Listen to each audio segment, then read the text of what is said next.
नमस्कार साथियों, राज कोचिंग में आप सबका स्वागत है। आइए हम और आप इतिहास देखें। इतिहास में हम आपको पढ़ाए थे जो है ऋग्वेद, यजुर्वेद, सामवेद और अथर्ववेद के विषय में हम आपको बताए थे। आज हम आपको बताएंगे इतिहास में ब्राह्मण, अरण्यक तथा उपनिषद। ठीक है, इसके विषय में बताएंगे। देखिए, आइए हम और आप जाने। देखिए, वेद, उपनिषद, ये सब क्या होते हैं, इनके विषय में आइए हम आप जाने। वेद, देखिए वेद के जो है संकलनकर्ता कौन है, इसको कौन लिखा है, तो कृष्णद्वैपायन है। ठीक है, वेद को जो लिखे हैं उनका नाम कृष्णद्वैपायन है। ये वेद के जो संकलन करता है और कभी कभी पूछता है वेदों में, जिससे हम आपको बताए थे ऋग्वेद, सामवेद, यजुर्वेद और अथर्ववेद के विषय में बताए थे, और उनका जो उद्गाता होता है सबके विषय में बताए थे। तो लेकिन इसमें कभी कभी पूछता है कि ऋग्वेद का ब्राह्मण ग्रंथ क्या है। ठीक है, कभी कभी पूछता है ऋग्वेद का जो है ब्राह्मण ग्रंथ क्या है, तो हमें बताना पड़ेगा। आइए देखते हैं हम ऋग्वेद का ब्राह्मण ग्रंथ क्या है, यजुर्वेद का क्या है, सामवेद का क्या है और अथर्ववेद का क्या है। ऋग्वेद का ब्राह्मण ग्रंथ जो होता है ऐत्रेय या कौशिकी है। ऐत्रेय या कौशिकी किसका है? ऋग्वेद का ब्राह्मण ग्रंथ है, ऐत्रेय या कौशिकी। फिर उसके बाद जो होता है यजुर्वेद का तैत्तिरीय शतपथ है। यजुर्वेद का ब्राह्मण ग्रंथ क्या है? तैत्तिरीय शतपथ। उसके बाद सामवेद का जो है पंचविश है, और जो है अथर्ववेद का गोपथ है। ये जो है ब्राह्मण ग्रंथ है। ठीक है, आप सीधे जानिए ऋग्वेद का जो है ऐत्रेय या कौशिकी, ऋग्वेद का ब्राह्मण ग्रंथ ऐत्रेय या कौशिकी। उसके बाद यजुर्वेद का तैत्तिरीय शतपथ है, सामवेद का पंचविश है और अथर्ववेद का क्या है? गोपथ है। ये जो है इनके क्या है? ब्राह्मण ग्रंथ हैं। इसके बाद आइए आपको बताते हैं जो है कभी कभी देखिए पूछता है शतपथ ब्राह्मण जो है, शतपथ ब्राह्मण में जो है स्त्री को पुरुष की अर्धांगिनी कहा गया है। लिखना चाहते तो लिख लीजिएगा। शतपथ ब्राह्मण में स्त्री को जो है पुरुष की अर्धांगिनी कहा गया है। शतपथ ब्राह्मण में स्त्री को पूछता है कभी कभी पुरुष की अर्धांगिनी कहा गया है। देखिए, इसके बाद जो है कभी कभी ये भी पूछ लेता है कि चारों आश्रमों का उल्लेख हमें कहाँ मिलता है। ठीक है, चारों आश्रमों का उल्लेख हमें जबालोपनिषद में मिलता है। कहाँ मिलता है? जबालोपनिषद में। तो लिख लीजिएगा, चारों आश्रमों का उल्लेख हमें जबालोपनिषद में मिलता है। देखिए, कभी कभी पूछता है कि चारों आश्रमों का उल्लेख कहाँ मिलता है? जबालोपनिषद में मिलता है। उसके बाद जो है शतपथ ब्राह्मण में स्त्री को पुरुष की अर्धांगिनी कहा गया है। जो है ऋग्वेद का ब्राह्मण ग्रंथ क्या है? ऐत्रेय है या कौशिकी है। यजुर्वेद का तैत्तिरीय या शतपथ है और शतपथ ब्राह्मण में स्त्री को पुरुष की अर्धांगिनी कहा गया है। सामवेद का पंचविश है और अथर्ववेद का जो है गोपथ है। इनके ब्राह्मण ग्रंथ हैं। इसके बाद हम आपको बताते हैं उपनिषद। उपनिषद का मतलब होता है गुरु के समीप बैठकर शिक्षा ग्रहण करना।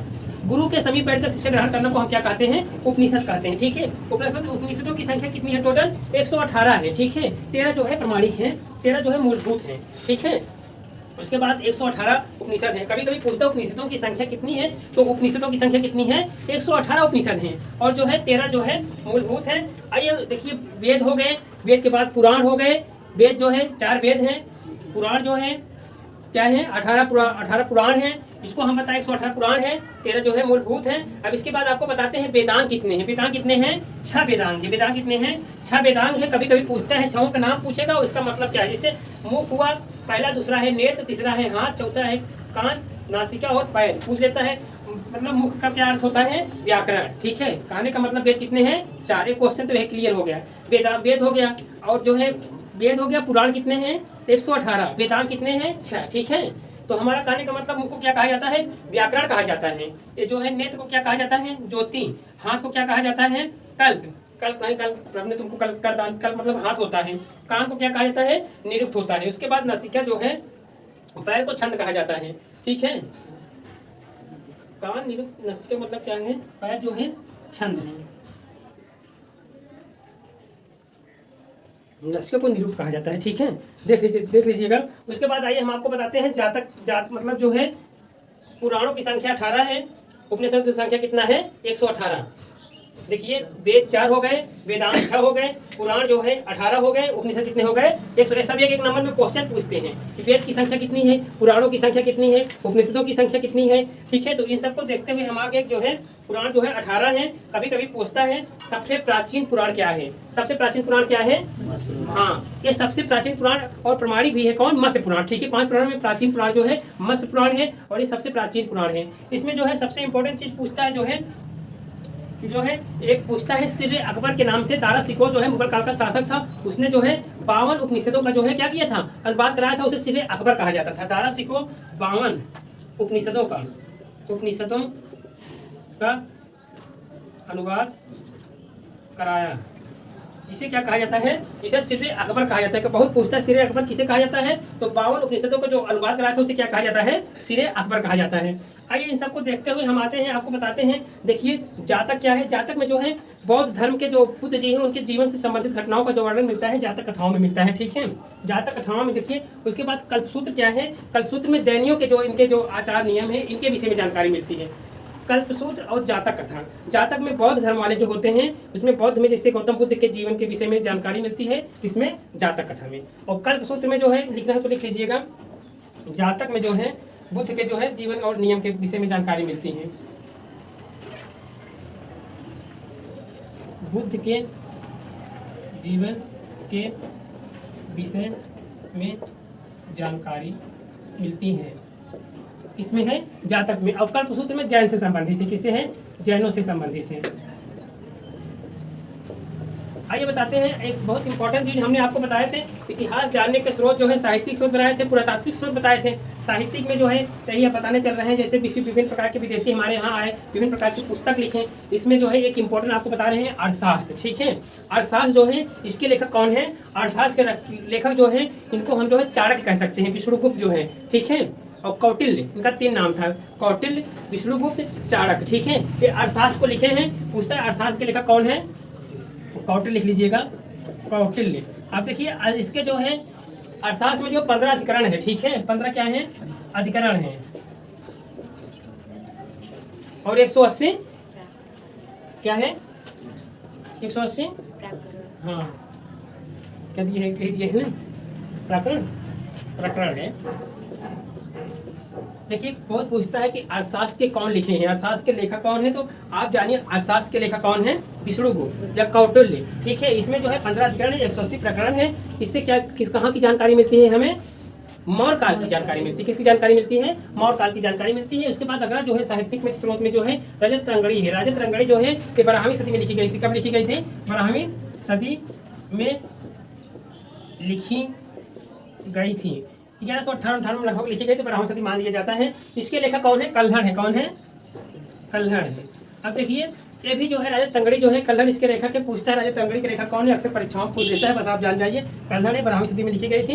ये भी जो है राजा तंगड़ी से जो है कश्मीर के जो विषय में जानकारी मिलती है, ठीक है। उसके बाद आइए चचनामा बहुत पूछता है। चचनामा के लेखक हैं अली अहमद, कौन है, अली अहमद, अली अहमद ये जो है चचनामा के लेखक हैं। चचनामा जो है इससे कहाँ की जानकारी मिलती है, बताइए, चचनामा से कहाँ की जानकारी मिलती है, नहीं हाँ अरब जानकारी कुछ मिलती है। चचनामा देखिए क्या दिए हैं, अरबों की, हाँ वही जो सिंध विजय थी उसी की जानकारी मिलती है चचनामा से, अरबों की सिंध विजय की जानकारी, चाहे इतना जान जाइए। लेकिन पूछता है चचनामा कौन लिखा है, अली अहमद ने लिखा है। जानकारी क्या मिलती है, अरबों की विजय लिख देंगे तब वो, ठीक है, अरबों की विजय की जानकारी मिलती है चचनामा से। इसके बाद अष्टाध्यायी के लेखक कौन है, बहुत पूछता है। अष्टाध्यायी के लेखक कौन है, पाणिनि है, पाणिनि। पाणिनि संस्कृत के क्या थे, संस्कृत के विद्वान थे, ठीक है, के विद्वान थे। ये सब जो है हमें इतिहास जानने के क्या है, साहित्यिक स्रोत हैं। विदेशी जो हमारे यहाँ आए थे तमाम प्रकार की पुस्तकें कुछ लिखे हैं वो हैं। उसके बाद जो आपको दिखा दे रहे हैं ये सब हैं। अब आपको हम बताते हैं जिससे हमारे भारत में विभिन्न प्रकार की विदेशियों के जो क्रम है, कौन पहले आए, कुछ यूनानी आए हैं, उसके बाद चीनी आए हैं, अरब आए हैं, तमाम प्रकार के विदेशी आए हैं। और वो जो है विभिन्न प्रकार की पुस्तकें लिखी हैं, विवरण दिए हैं। तो आइए हम उन सब में देखते हैं कि कौन कौन यूनानी आए हैं भारत में, क्या लिखा है। यूनानी रोमन लेखक, यूनानी रोमन लेखक में सबसे पहले टेटियस आया, ठीक है, ईरान का राजवैद्य था, इतना जानिए क्या था, ये राजवैद्य था। बस इसके विषय में बहुत नहीं पूछता है, लेकिन पूछता है हेरोडोटस। हेरोडोटस को जानते हैं क्या कहा जाता है, बताओ आप लोग, हाँ हेरोडोटस को इतिहास का पिता कहा जाता है। पूछता भी है इतिहास के पिता किसे कहा जाता है, हेरोडोटस को कहा जाता है। इन सबको जानते हुए हम देखेंगे कि हमारे यहाँ जब सिकंदर भारत में आक्रमण किया था तो उसमें पूछता है कि सिकंदर के साथ कौन कौन आए थे। अक्सर पूछता है तो सिकंदर के साथ आने वाले विदेशियों में या लेखकों में देख लीजिए, नियार्कस था, कौन था, नियार्कस उसका सेनापति था, सिकंदर का सेनापति था नियार्कस, ठीक है। ये आया था, आने सिक्रेटस आए थे, और उसके बाद तथा अरिस्टोबुलस और लोग थे, लेकिन ये लोग फेमस है, ठीक है। जब सिकंदर भारत में आया था उसका किससे युद्ध हुआ था, पोरस के साथ युद्ध हुआ था। उस युद्ध को क्या कहा जाता है, सिकंदर और पोरस का जो युद्ध हुआ था उसे क्या कहा जाता है, हाइड स्पीच का युद्ध, बहुत अच्छा है। हाइड स्पीच का युद्ध कहा जाता है। तो कभी एक पूछ लेता है, उसके बाद फिर पूछता है कि जो सिकंदर के साथ कौन कौन विदेशी आए थे, तो नियार्कस, आर्यसिकटस तथा अरिस्टोबुलस को हमें आपको याद करना पड़ेगा, ठीक है। उसके बाद फिर पूछता है कि विदेशियों में आने वाले कौन कौन है, तो इसमें जो है बड़े महत्वपूर्ण एक है मेगास्थनीज। इसमें से क्वेश्चन कैसे बनते हैं, मेगास्थनीज किसके दरबार में आया था, किसका राजदूत था, तो एकदम सरल तरीका है। मेगास्थनीज जो है सेल्यूकस निकेटर का राजदूत था। किसका था, सेल्यूकस निकेटर का राजदूत था। किसके दरबार में आया था, चंद्रगुप्त मौर्य के दरबार, चंद्रगुप्त द्वितीय के दरबार में आया था, नहीं चंद्रगुप्त मौर्य के दरबार में आया, द्वितीय के तो फाहियान आया था, ठीक है। चंद्रगुप्त मौर्य के दरबार में आया था, लिख लीजिए मेगास्थनीज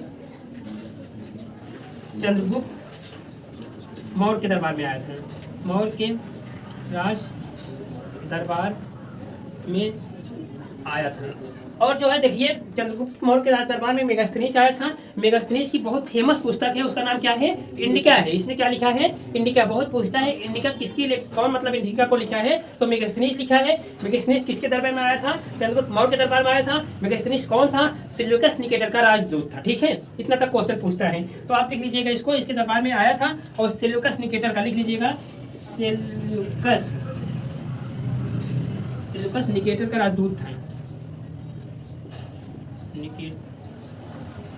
निकेटर का राजदूत था। देखिए इसके बाद देखिए डाइमेकस भी आया था। यूनानी में कई जो है यूनानी भारत में आए थे, तो उनमें कौन कौन थे हमने आपको बताया, बताते हुए आपको मेगास्थनीज बताया, मेगास्थनीज के बाद डाइमेकस बताया, ठीक है। डाइमेकस किसके दरबार में आया था, बिंदुसार के दरबार में आया। देखिए डाइमेकस जो है बिंदुसार के दरबार में आया था। अब आपको कभी कभी पूछता है ना, डाइमेकस किसके दरबार में आया था, बिंदुसार के, लेकिन कहाँ पे था, सीरिया के नरेश का, ठीक है। सीरिया के नरेश जो थे उन्हीं का राजदूत था, कौन, डाइमेकस। इसके बाद आया था एक डायनोसियस करके आया था। डायनोसियस किसके दरबार में आया था, डायनोसियस ये किसके दरबार में आया था, ये अशोक के दरबार में आया था। किसके, अशोक के दरबार में, अशोक के दरबार में आया था। ये सब पूछता है। अभी 2016 में पूछा था पीजीटी में कि डाइमेकस किसके दरबार में आया था, डाइमेकस तो बिंदुसार के दरबार में आया था, ठीक है। इसके बाद जो है किसका राजदूत था, नहीं पूछता किसके दरबार में आया था। और डायनोसियस जो है अशोक के दरबार में आया था। आइए आपको ट्रिक बताते हैं, ट्रिक बताएंगे कौन किसके दरबार में आगे याद हो जाएगा। जैसे ट्रिक ये है, जैसे देखिए वंश आप देखिए, वंश के लिए थोड़ा सा ये देख लीजिएगा। जैसे हमारा कहने का मतलब ए हो गया, बी हो गया, सी हो गया, क्या है एक ट्रिक देखिए ए बी सी। अब हम उल्टा चलते हैं, सी से क्या हो जाएगा, चंद्रगुप्त हो जाएगा, क्या हो जाएगा, चंद्रगुप्त। चंद्रगुप्त मौर्य जो है मौर्य वंश की स्थापना की था, किसके सहयोग से, चाणक्य के सहयोग से, ठीक है। तो उसके बाद फिर इसके बाद इसका पुत्र बनता है, सी से उल्टा आएंगे, बी, बी से क्या हो जाएगा, बिंदुसार हो जाएगा, क्या हो जाएगा, बिंदुसार। और फिर उल्टा आगे क्या हो जाएगा, ऐसे अशोक हो जाएगा। देखिए थोड़ा सा ध्यान दीजिएगा, आराम समझ में आएगा कौन कौन कैसे शासक थे। ए बी सी, सी से चंद्रगुप्त मौर्य था, उसके बाद इसका पुत्र कौन होता है, बिंदुसार होता है, बिंदुसार का पुत्र कौन होता है, अशोक होता है। तो हम इसे यही बता रहे थे, चंद्रगुप्त के दरबार में कौन आया था, मेगास्थनीज आया था। और क्या लिखा था, इंडिका लिखा था। मेगास्थनीज जो था वो इंडिका लिखा था। और जो है किसका राजदूत था, सेल्यूकस निकेटर का राजदूत था। किसका था, सेल्यूकस। उसके बाद क्लियर हो गया चंद्रगुप्त। उसके बाद इसका पुत्र जब शासक होता है बिंदुसार, तो बिंदुसार के दरबार में कौन आया था, डाइमेकस आया था। और डाइमेकस की कौन था, सीरिया के जो नरेश थे उनका रहा, सीरिया नरेश का जो है उनका राजदूत था, ठीक है। इसके बाद फिर हमारे अशोक के आया था, डायनोसियस आया था, ठीक है। डायनोसियस कहाँ था, मिस्र के शासक जो थे उनका राजदूत था। ये जो है विदेशी हमारे देश में आए और जो है अपनी कुछ विवरण दिए, अपनी कुछ लिखे, ठीक है। इस प्रकार से हम जान। इसके बाद और विदेशियों में आए थे, देखिए डाइमेकस के बाद आया था डायनोसियस, लिख दिए हैं। डायनोसियस के बाद जो है एक थे टालमी थे, क्या थे, टालमी भी लिख लीजिएगा। टालमी क्या कहा जाता है, भूगोल का, हाँ भूगोल के मतलब भूगोलवेत्ता इनको कहा जाता है, इसको, टालमी को। और टालमी के बाद और आए थे कौन, एक आए थे टालमी के बाद जो है प्लिनी आए थे। प्लिनी के विषय थोड़ा हम बताएंगे। प्लिनी की पुस्तक क्या है, बहुत पूछता है। प्लिनी की पुस्तक है नेचुरल हिस्टोरिका। नेचुरल हिस्टोरिका क्या है, नेचुरल हिस्टोरिका। तो ये जो है इनमें कहा कि है ना, भारत और रोमन के बीच जो व्यापार हो रहा था उसमें जो है प्लिनी ने कहा कि रोम का सारा जो है सोना कहाँ जा रहा है, भारत में। इन्हें बहुत दुख व्यक्त किया कि रोम और भारत जो व्यापार हो रहा है इसमें रोम का सारा सोना कहाँ जा रहा है, भारत जा रहा है। कौन कहा है, प्लिनी। प्लिनी ने क्या लिखा है, नेचुरल हिस्ट्री क्या लिखी है। इनकी फेमस पुस्तकें हैं। इसके बाद जो है और एक दो लेखक आए थे, लेकिन वो इम्पोर्टेंट नहीं है, लेकिन इतना जो है विदेशी है, आपको याद करना पड़ेगा। इसके बाद हम कल बताएंगे जो है चीनी लेखकों के विषय में बताएंगे, चीनी लेखकों के बताएंगे, अरबी लेखकों के विषय में बताएंगे, कौन कौन भारत में आया, क्या क्या लिखा। चीनी लेखक से जो है बहुत क्वेश्चन पूछते हैं, उसको कल हम बताएंगे ट्रिक के माध्यम से। फिर मिलेगा अगले वीडियो में, तब तक के लिए नमस्कार।